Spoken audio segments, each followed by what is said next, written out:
ये जो इंटरव्यू है, एक तो युवाओं को पता चलेगा, समझ में आएगा, और हम चाहते हैं कि सरकार में बैठे लोगों को भी समझ में आए कि सीटें खाली बचेंगी और खाली सीटों को फिर सरकारी ठेके पर बैकडोर एंट्री से भरा जाएगा। माननीय मुख्यमंत्री साहब से पूछना चाहती हूँ कि मेरिट का अर्थ वे क्या समझते हैं?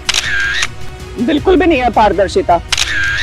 तुम्हारे आपस के झगड़े तुम खुद सुलझाओ ना। बाहर के लगे थे, यही एक मेन मुद्दा था जो दुष्यंत चौटाला जी उठा के एकदम युवा नेता बन गए थे। अब ये मुद्दा क्यों नहीं है चुनाव जीतने के बाद? फ्यूचर टेंस में बात करती है, हम ऐसा करेंगे, हम ऐसे देंगे, हम ऐसे देने वाले हैं, हम ऐसा करने वाले हैं। करें एक्चुअली। मैं ये दावा करती हूँ, आपके चैनल के माध्यम से ठोक के बोलती हूँ मैं कि आप कर रहे हैं बैकडोर एंट्री, क्योंकि आप किसी की क्वालिफिकेशन नहीं बता रहे हैं। सुनेंगे कब? जब आ जाएंगे इलेक्शन। नमस्कार दोस्तों, मैं आपका मित्र सर्वमित्र। मेरे साथ श्वेता ढुल जी हैं, और श्वेता ढुल को हरियाणा वाले तकरीबन सभी जानते हैं, युवा जानते हैं। श्वेता ढुल जो है वो युवाओं के मसले उठाती हैं।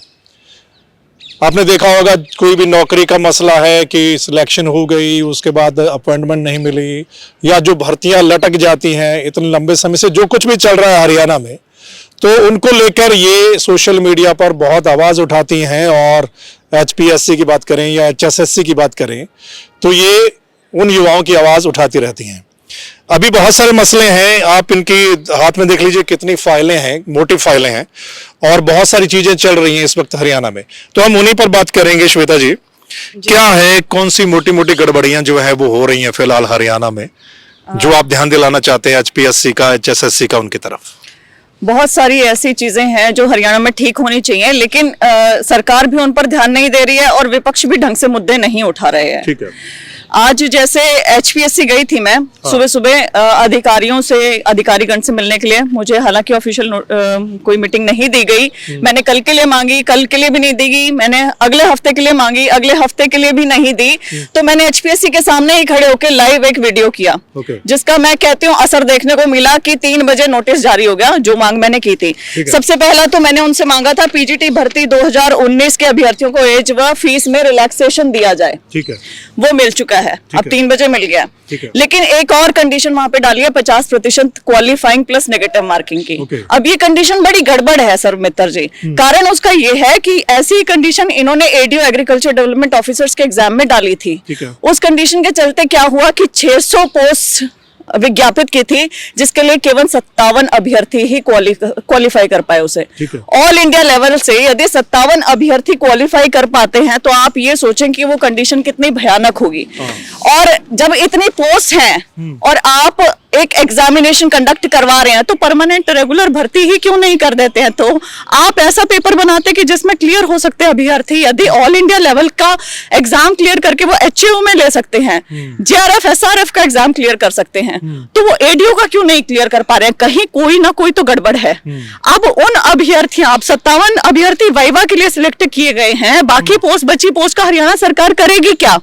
ऐसी सेम कंडीशन इन्होंने डाल दी है PGT में, यही वेटरनरी सर्जन में, यही टेक्निकल लेक्चरर में, यही आप डाल दी असिस्टेंट प्रोफेसर में। इसका अर्थ ये होगा कि सीटें खाली बचेंगी और खाली सीटों को फिर सरकारी ठेके पर बैकडोर एंट्री से भरा जाएगा, जिसे मैं कहती हूँ HKRN बैकडोर एंट्री। मैं सीधा सीधा इनके मुंह पर कहती हूँ कि ये बैकडोर एंट्री है। कारण उसका ये है कि ये जिसको भी सिलेक्ट कर रहे हैं, उसकी किसी की भी क्वालिफिकेशन नहीं बताई जा रही है। आप क्वालिफिकेशन बताएं ना, आप बस सीखते रहे, पारदर्शिता से भर्ती कर दी, मेरिट से भर्ती कर दी, ये तो कोई मतलब नहीं होता। मेरिट का मतलब क्या होता है? मैं माननीय मुख्यमंत्री साहब से पूछना चाहती हूँ कि मेरिट का अर्थ वे क्या समझते हैं?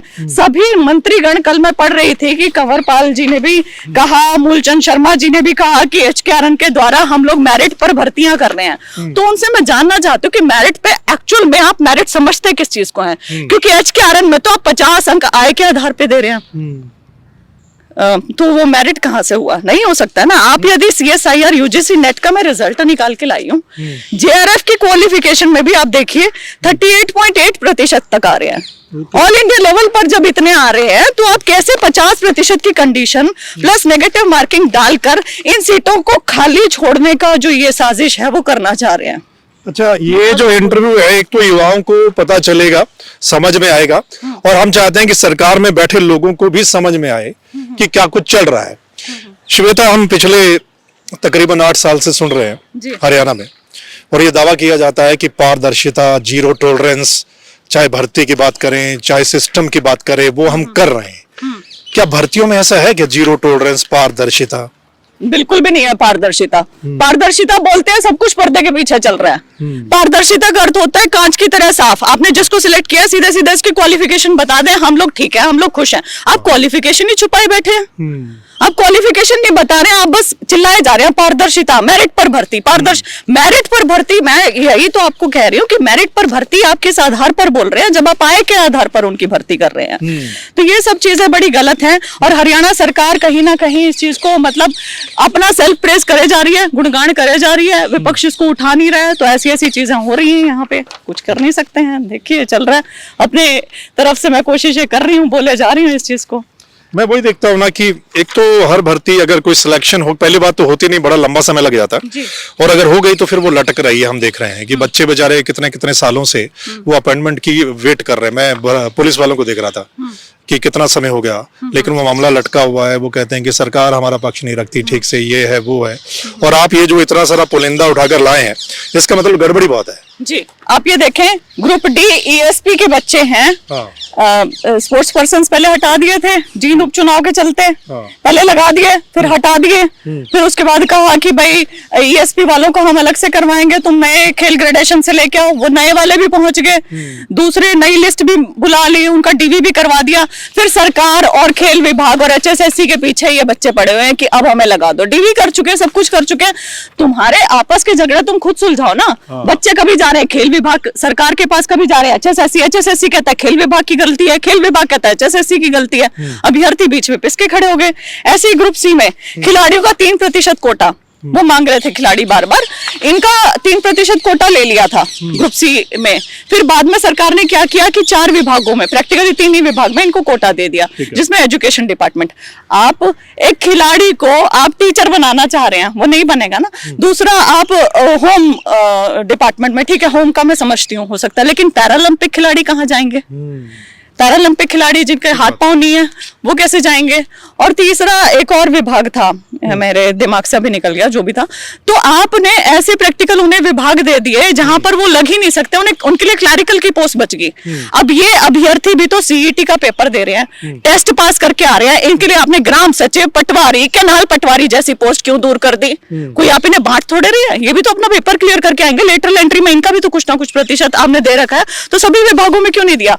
और इसमें भी ये शायद कैमरा पे ना दिखे, मुख्यमंत्री साहब, खेल मंत्री, यहाँ पे इनके जो खेल निदेशक, इन सब ने कहा कि आपका कोटा हर विभाग में बहाल कर दिया पहले की तरह, लेकिन नहीं किया। अब नहीं किया, ये अभ्यर्थी बेचारे चक्कर काट रहे, इनका सुनने वाला कोई नहीं है। ऐसे ही ए बिजली विभाग, आपको याद होगा एसडीओ की पोस्टें निकली थी, 80 में से 2 जने बाहर के लगे थे। यही एक मेन मुद्दा था जो दुष्यंत चौटाला जी उठा के एकदम युवा नेता बन गए थे। सबने कहा कि हाँ ये युवाओं के बारे में बहुत गंभीर है, सब कुछ है। अब ये मुद्दा क्यों नहीं है? जब आप पहुंच गए वहां पे, जब आप बच्चों की आवाज रख सकते हैं वहां पे खड़े होके सदन में, तो अब ये मुद्दा क्यों नहीं है चुनाव जीतने के बाद? यहाँ पर ये मुद्दा ऐसे है कि इसमें क्या होता है कि गेट स्कोर के आधार पर अभ्यर्थी उठा लिए जाते हैं ए असिस्टेंट इंजीनियर्स हमारे बिजली विभाग में। हमारे पड़ोसी राज्यों में क्या होता है कि वो अपने अपने राज्य का एग्जामिनेशन करवाते हैं अलग से। तो हमारे यहाँ पे क्या है कि हरियाणा के लिए कोई प्रोटेक्शनिस्ट पॉलिसी नहीं है। ये तो देश के लिए एग्जाम हो गया, हरियाणा के लिए थोड़े हुआ ये तो सेंटर जैसा एग्जाम हो गया। और यहाँ पे सोशियो इकोनॉमिक के 20 अंक दिए जा रहे हैं, जबकि सोशियो इकोनॉमिक के अंक सरकार ने गजट नोटिफिकेशन के द्वारा 5 अंक कर दिए हैं। 20-20 अंक क्यों बांट रहे हो? और हर एक भर्ती के लिए क्यों चाहते हो कि बच्चा कोर्ट में जाके खड़ा हो, चैलेंज करे इस चीज को? आप ही की गजट नोटिफिकेशन कुछ कहती है और फिर आप उसी को मतलब मानते नहीं है। तो ये सब चीजें भी है। अच्छा, आप ये इतनी सारी चीजें तो उलझी हुई हैं। और भी मैं बताना चाहूंगी आपको। यहाँ पे स्टाफ नर्स, हमारा एक एग्जामिनेशन होता है स्टाफ नर्स का, आपको पता होगा कि नवीन जय हिंद इसके लिए जेल गए, और वेटरनरी सर्जन, यहाँ क्यों है ये इशू? ये इशू इसलिए क्योंकि स्टाफ नर्स के लिए जो अन्य राज्य हैं, चाहे वो यूपी हो गया, राजस्थान, वेटरनरी सर्जन की बात करूंगी, यूपी, राजस्थान, बिहार, मध्य प्रदेश, हिमाचल प्रदेश, सभी अपनी अपनी रजिस्ट्रेशन काउंसिल से रजिस्ट्रेशन मांगते हैं। जैसे हरियाणा नर्सिंग रजिस्ट्रेशन काउंसिल से स्टाफ नर्स का और हरियाणा वेटरनरी रजिस्ट्रेशन काउंसिल से ये वेटरनरी सर्जन का हम मांगते हैं कि रजिस्ट्रेशन अनिवार्य होना चाहिए। लेकिन हरियाणा ने क्या कर रखा है, कहीं का भी रजिस्ट्रेशन अनिवार्य है। Why our government is not thinking about the people, the युवा of हरियाणा? जब हमारे पड़ोसी राज्य सोच रहे हैं, जब सब सोच रहे हैं, तो हमारे हरियाणा ने ऐसे क्या ओपन कर दिया है पूरे देश के लिए? तो फिर एक काम कर दें ना, यहाँ पे राष्ट्रपति शासन लागू कर दें, या फिर यहाँ पे इसको घोषित कर दें कि हरियाणा कोई अलग से प्रदेश ही नहीं है, ये पूरे सेंटर में ही है, अलग से ही है। अच्छा, ये मामले तो इतने सारे उलझे हुए जो आप पकड़े हुए हैं, लेकिन अभी सरकार दावा कर रही है और ये जो बोर्ड है कि हम अगले साल इतने 1000 नौकरियां देने वाले हैं जी। तो वो क्या है? मतलब इतनी सारे अगर मामला लटक रहा है, तो ये जो अगले साल नौकरियां देने वाला जो प्लान है जी, या जो दावा किया जा रहा है, वो क्या है? देखिए, पहली बात तो इस सरकार को मैंने हमेशा कहा है कि ना फ्यूचर में ज्यादा फ्यूचर टेंस में बात करती है। हम ऐसा करेंगे, हम ऐसे देंगे, हम ऐसे देने वाले हैं, हम ऐसा करने वाले हैं। करें एक्चुअली कहते हैं, और होता क्या है? ये होता है HKRN के माध्यम से बैकडोर एंट्रीज, ये चल रहा है। अब जो 57 ADO लगाए हैं, 600 पोस्ट क्यों नहीं भरी? क्योंकि पीछे जो सुपरवाइजर हैं वो 14-14 हजार में काम करने के लिए मिले हुए हैं, और बाकी जो पोस्टें बचेंगी वो HKRN के माध्यम से भर देंगे। जब ये ग्रुप B PGT तक की पोस्ट HKRN के माध्यम से भर सकते हैं, तो अब जो PGT की वैकेंसी निकाली है इन्होंने, 3800 वैकेंसी निकाल रखी है, उसमें भी ये वाली कंडीशन लगा रखी है। मैं आपको आज बोलती हूँ 1000 से 1500 बच्चे उसमें सिलेक्ट होंगे इस कंडीशन के साथ, मैक्सिमम बता रही हूँ मैं। बाकी सारी की सारी कहाँ जाएंगी? HKRN में। तो यही करना है, यही है। यानी कि बैकडोर से एंट्री हो रही है। बिल्कुल हो रही है बैकडोर से एंट्री, और मैं ये दावा करती हूँ, आपके चैनल के माध्यम से ठोक के बोलती हूँ मैं, कि आप कर रहे हैं बैकडोर एंट्री, क्योंकि आप किसी की क्वालिफिकेशन नहीं बता रहे हैं। और यहाँ पे ना देखिए, यहाँ पे एक बहुत गंभीर इनके ऊपर आरोप भी लगता है कि आप पारदर्शी मेरिट बेस्ड व्यवस्था, ये तो ये बोल रहे हैं ना, मेरिट बेस्ड व्यवस्था, ये सब कुछ। तो यहाँ पे एक सोशल मीडिया पर इन्होंने कहा था कि आय के आधार, सॉरी आप ये पकड़ सकते हैं जी, कि हम ना आय के आधार पर भर्ती कर रहे हैं। ठीक है। तो ये एक सर्कुलेट हो रही थी। ठीक है। ये इनकी है, आप देखें TGT में सिलेक्ट हुई हैं ये लड़की हैं, फर्स्ट इन पे इनका नाम है। ठीक है। संजना गुप्ता लिखा हुआ है। ठीक है। ये नाम लिखा हुआ है। और ये इनकी PPP सर्कुलेट हो रहा था, और इसमें इनकी यदि आय कैलकुलेट की जाए तो 11 लाख फादर की है। अच्छा। 11 लाख मदर की है। ओके। सॉरी, वाइफ सेल्फ, सन की 6 लाख है, डॉटर इन लॉ की 4.5 लाख है, और इनकी खुद की 2 लाख है। अच्छा। ये इतनी आय के साथ आप तो आय आधार बना रहे हो ना। तो ये सोशल मीडिया पे जो सर्कुलेट हो रहा है PPP, जो ये 35-36 लाख रुपए इनकी बन रही है टोटल, वो कहाँ से बन रही है? वो कैसे है? तो PPP भी, और आपने पीछे पढ़ा भी होगा कि PPP भी आप खुद से सेल्फ डिक्लेयर करते हैं आपकी आय कितनी है, उसकी वेरिफिकेशन में साफ धांधली चल रही है, सब कुछ धांधली चल रही है। तो ये एक ऐसा सिस्टम सा बना देना जहां आप एक आय के आधार पर नौकरियां बांट रहे हैं, जहां आप मेरिट को देख नहीं रहे हैं लेकिन मेरिट चिल्लाए जा रहे हैं, जहां आप क्वालिफिकेशन बता नहीं रहे हैं लेकिन पारदर्शिता बोले जा रहे हैं। तो क्या कैसा सिस्टम है? यहाँ कुछ नहीं हो रहा। जो पढ़े लिखे बेचारे, जो मेहनती युवा है ना, हार्ड वर्किंग बच्चे हैं, वो फ्रस्ट्रेट हो रहे हैं इस पूरी व्यवस्था में। आप कह रहे हैं आप गरीबों को पकड़ के नौकरियां दे रहे हैं, अमीरों को नौकरियां चाहिए नहीं। मध्यम वर्गीय परिवार का बच्चा जो नौकरी करता था, जो नौकरी पेशा के बच्चे हैं, जो मेहनत करते थे, वो बच्चे टोटली फ्रस्ट्रेट है, and this government is not understanding this. अच्छा, मतलब उनको लगता है कि ये पता नहीं चलेगा, ये सारी चीजें हैं, अगर हम बोल देंगे तो ठीक है, लेकिन आप तो सारा कुछ निकाल के ले आए, ये सारा सौदा जो है, हाँ। इतना कुछ ले आए, तो इस पे सुनने का कौन है? मैं ये लगातार बोल रही हूँ, और मुझे दुख इसी बात का है कि इसे विपक्ष भी ढंग से नहीं उठा रहा है। इसे मतलब सरकार सुने तो सही हमारी, मैं ये नहीं कहती, देखिए सरकार यदि सुनेगी तो सरकार के ऊपर विश्वास बढ़ेगा ना। आपको क्या चाहिए? युवाओं का विश्वास चाहिए। अविश्वास गेन कर रहे हैं वो। अगर मैं बोल रही हूँ तो आप ये सोचो ना कि आपकी ऑनरेरी एक वर्कर की तरह, मैं तो उनसे कोई सैलरी भी नहीं ले रही, कुछ भी नहीं ले रही, तो मुझे, क्योंकि मैं सताई हुई सिस्टम की, मैं इस चीज के खिलाफ मतलब बोलती रहूंगी लगातार। यदि मैं बोल रही हूँ आपको कुछ पॉजिटिव लग रहा है तो आप कर दीजिए उस चीज को। और यदि आप नहीं कर रहे हैं तो विपक्ष उस चीज को सुने, कहीं तो कोई तो युवाओं की सुन ले। सुनेंगे कब? जब आ जाएंगे इलेक्शन। नौकरियां कब मिलती है? जब आ जाते हैं इलेक्शन। भर्तियां कब निकलती है? जब आ जाते हैं इलेक्शन। और उसके बाद क्या होता है? हटा देते हैं। ये चल रहा है हमारे यहाँ पे। एक्चुअली सारे के सारे हैं politicians, there is no leader, because politician care करते हैं सिर्फ कि हम अगला इलेक्शन कैसे जीते, और उसके लिए करते हैं सारे के सारे काम। लीडर होता तो वो सोचता कि मेरे प्रदेश के युवाओं को इस चीज की जरूरत है, या इनके साथ ये चीज गलत हो रही है और मुझे ये ठीक चीज करनी है। ये आप लीडर युवाओं का मसला बहुत लंबे समय से उठा रहे हैं। आप HPSC HSC के अधिकारियों से भी मिले हैं जी। इस बार उन्होंने मिलने से मना कर दिया। जी। क्या कभी HSSC के मिलते हैं हमेशा। मिलते हैं? हाँ, HSSC के वो चेयरमैन साहब अच्छे हैं, चेयरमैन साहब हमेशा मिलते हैं, पॉजिटिव रहते हैं। अच्छा, आपने कभी मुख्यमंत्री से मिलने की कोशिश की, मंत्रियों से मिलने की कोशिश की कि भाई हमें समय दीजिए और ये इतना सारा गड़बड़ हो रहा है, इसको ठीक करना है? बिल्कुल, मैं करती हूँ कोशिश, और इनफैक्ट मैं आज भी करने वाली हूँ। एक बार अभी सेशन ओवर हो तो फिर मैं मिलती हूँ जाके, क्योंकि कई बच्चों के जैसे कंवरपाल जी से मैं मिलना चाहती हूँ एजुकेशन के मुद्दे, एस्टेट की लाइफ टाइम वैलिडिटी के लिए अभी हरसी बोल रहे हैं। उन्होंने बोला भी था, वादा किया। ओ आदमपुर में जाके इलेक्शन में, आदमपुर इलेक्शन था ना, इस्तेदा इलेक्शन खत्म, वादा खत्म। यही तो पॉलिसी है। तो उनसे ये बात करनी है। फिर रंजीत चौटाला जी, ये जो SDO वाली भर्ती निकली हुई है, उनसे बात करनी है। तो मैं चाहती हूँ मैं सबसे मिलूं और मैं बात करूं। मैं आई इसलिए हूँ, तो देखते हैं ये लोग कितना मिलते हैं कितना नहीं मिलते हैं। मैं तो अपनी तरफ से पूरी मतलब जी जान से कोशिश करना चाहती हूँ कि चीजें ठीक हो, पॉजिटिव रहें। देश के युवा जो कैपेबल हैं, जो डिजर्व करते हैं, लेकिन वो कई सालों तक इस सिस्टम में उलझ के रह जाते हैं कि पहले तो वो नौकरी की तैयारी करते हैं बेचारे, कोई नौकरी निकल गई तो फिर वो अटक गई, लग गए तो अटक गई।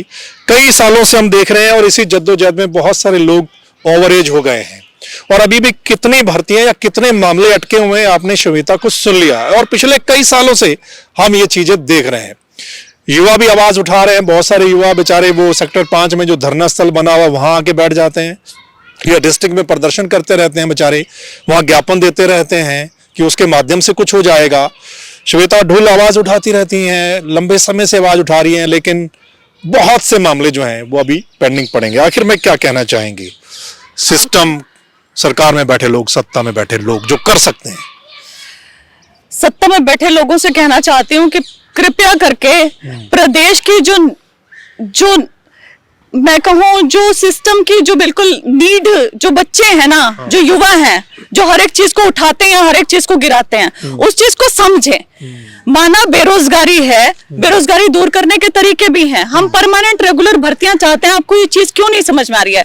हमारे बच्चे पढ़ते हैं, मन लगाकर हर एक चीज करते हैं, आपको ये चीज क्यों नहीं समझ में आ रही है? आप उनके हिसाब से भर्तियां निकालें। आप कोई भी यदि कंडीशन लागू करते हैं तो सामने वाले की सुनते नहीं है। जैसे CET एक नया उदाहरण है। CET 8 लाख 7.5 लाख बच्चों ने दिया है, सब बच्चे बोल रहे हैं क्वालिफाइंग करो। क्वालिफाइंग नहीं, आप 10 से 15 गुना कर दो, 15 गुना कर दो। सेंटर में भी तो है 15-20 गुना, आप वो कर सकते हैं। लेकिन आपने सुनना ही बंद कर दिया है। आप सुनते कब है? जब इलेक्शन आ जाते हैं। जब इलेक्शन के समय में आपको क्यों सुनाई देता है जो 4 साल तक पीछे नहीं सुनाई देता? कोई बाई इलेक्शन आता है तो 2-3 महीने पहले क्यों सुनाई देने लगता है? जो पहले आप अनसुना करके रखते हैं तो वो लगातार क्यों नहीं सुनाई देता? यदि आप लगातार सुनेंगे तो आपको क्या लगता है कि हम आपको समर्थन नहीं देंगे? ये चीजें भी तो हम नोटिस कर रहे हैं ना, जो हो रही है, ये चीजें भी तो इकट्ठी हो रही है। तो आई एम सॉरी, मैं सरकार को कहना चाहूंगी कि आप अपने लिए विरोध इकट्ठा कर रहे हैं, अविश्वास इकट्ठा कर रहे हैं। कृपया ये ना करें और जो युवाओं के मुद्दे हैं उन्हें सुलझाएं। Thank you so much. जी, दरअसल हमने कुछ दिन पहले युवाओं से भी बात की थी जो बेचारे धरना स्थल पर बैठे हैं।